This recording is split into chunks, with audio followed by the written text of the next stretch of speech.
Team Photo Composite uses a template system to automatically distribute players in the same way you did before in a previous composite. Therefore, after loading players into the current composite, a previously made composite will be used to set the positions in the current one.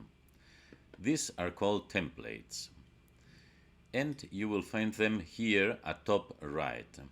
If you select one of the other templates, these are all templates made for the same number of players than the current one. Therefore, you only will see a few of them, and they are ordered by last made date.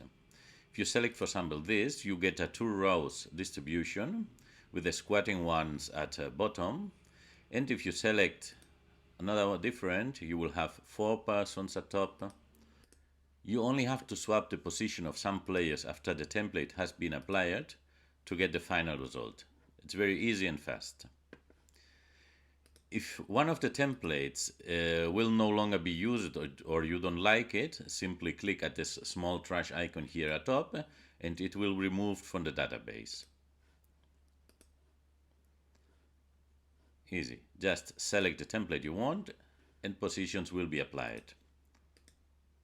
Please notice that templates also save the mask applied to the feeds of the players. This way it will be easier to use it for a similar composite.